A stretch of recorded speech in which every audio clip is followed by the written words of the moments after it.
This project is awesome for earning a quick buck, and the great thing about it is you can make it with all those scraps you've got lying around, even those odd shaped ones that you've already thrown in the bin. So gather up your scrap, settle down, and let's have a look at this project. What I'm going to do is at the end I will tell you how much this project earned for me. I'm also going to show you a little tip that I used to squeeze out that little bit more profit, but that bit's optional, and don't worry, it's not laser engraving. So job one, quite simply, is to put a straight edge on your board. Now I've recently got this straight edge jig and this thing is absolutely amazing. But once we've got one straight edge that we're happy with, it's quite simple. Flip your board around, remove your jig and put your board through to get two square edges. You know, sometimes it's just a simple little tricks that you need to do in woodworking.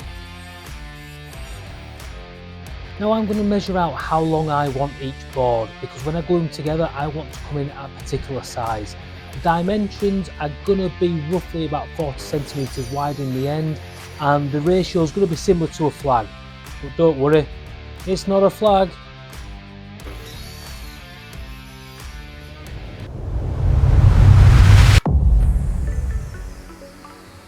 Now this is a first of several glue ups, and what I'm going to do here is make sure that my piece is oversized. I'm not 100% sure on how wide compared to how tall I want this, so I'd rather go too big and trim off, because we all know you can't put it back on once you've trimmed it off. Now I've realised lately that a couple of my glue ups have been going wrong, and what I've found when I've looked back is I've had bits of debris like this in with my glue, mainly because I've not been cleaning my work surface before getting the glue out. Top tip, always make sure you have a wipe down before you start with the glue. It's going to save you so many problems down the line. Now I'm new to the world of parallel clamps, and these have been a revelation in my workshop. It's easy to get to the glue and you can stack them anywhere you want out of the way. That gives you plenty of space to crack on with your next set of cuts. For these, I'm going to break down a couple of the leftover straights. Nothing special here, it's a few rip cuts, and then we're going to put them to one side to make sure that we've got them somewhere safe, because these are going to come in handy later on in the build. And now we're going to cut some triangles. The first set are going to be at about a 30-degree angle, maybe slightly more, it might have been 32, 33. It's not an exact science, you just need two sets of triangles at different sizes. The process is dead straightforward. Cut one side, flip the board, cut again, you've got a triangle. Nothing difficult on this build.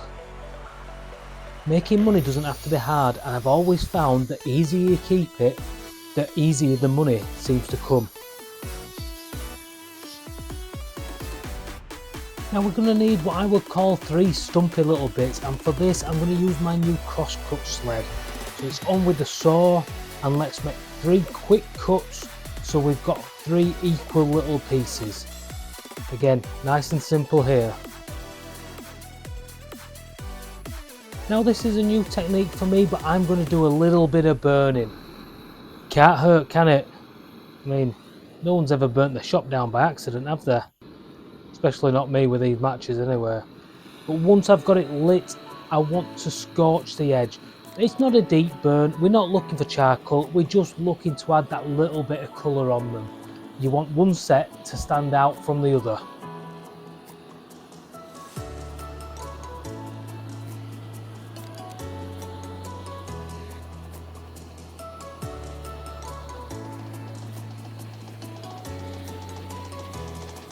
After you've charred till your heart's content, it's time to find some white paint and steal your child's favourite paintbrush.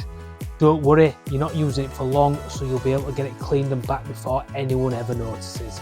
We want to put a little bit of a tip on a few of these triangles.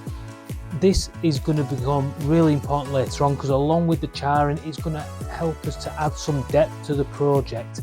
We want this to look 3D and not 2D.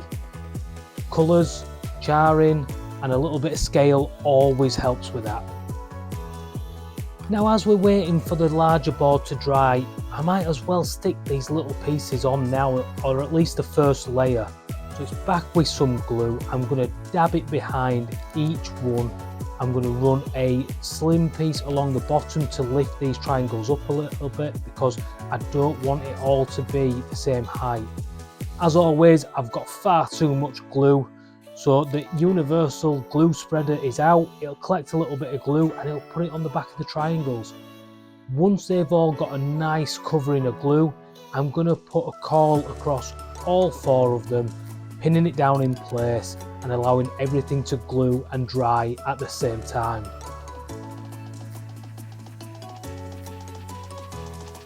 And once that's all dry, you move on to the next set of triangles.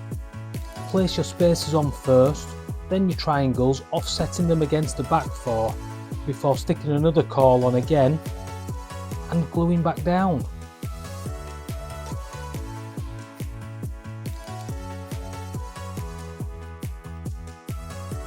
And once everything's dry again, we're going to take some 80 grit sandpaper and distress that white. Just stop making it look so uniform.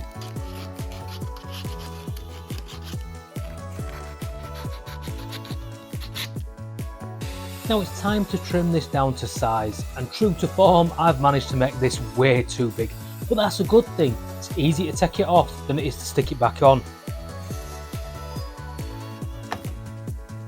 And after the rip cut, it's straight onto the cross cut, and I like to use my mitre gauge for this.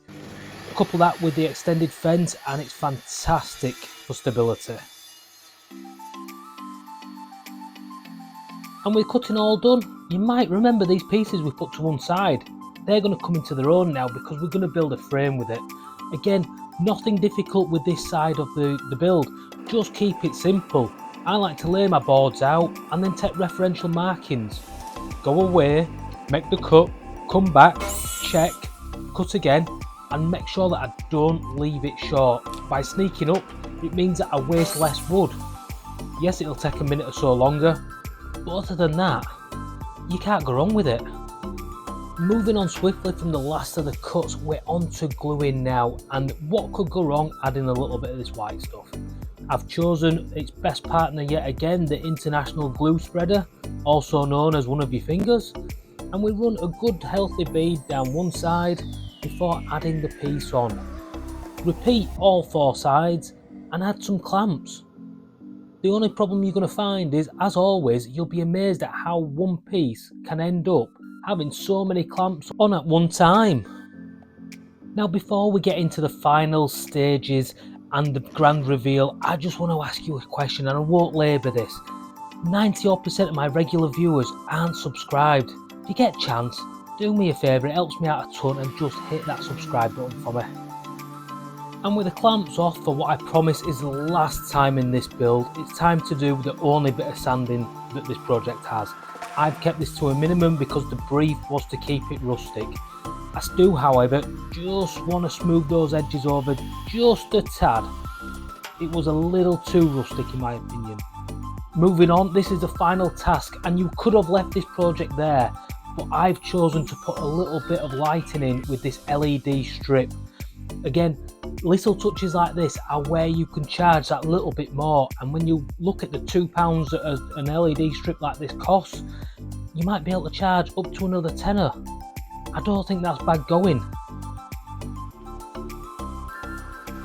Now the one problem with this LED strip was it was a little bit finicky, or have I just got really fat fingers?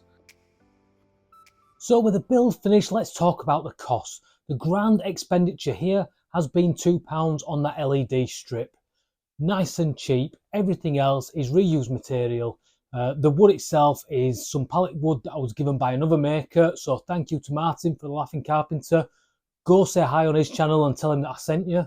But then we've got to look at what this actually brought in. Now this was made for a friend of mine. They showed me a picture, they showed me some Etsy pictures that I can't find anymore, but the price was around £60 on Etsy. I've charged £30 for this, and that I don't think is a bad return. A £28 profit on a £2 investment. Actual building time, you're looking at around an hour, maybe 90 minutes. That's elongated by all that glue time, but I've been on with other projects whilst I've been doing that. So let's have a look at this and see how it turned out. What do you think about this? Would you have finished it any different? Would you have put anything else on it? Any other details? I did look at doing some type of nighttime background behind the mountains, but decided that my artwork isn't up to scratch.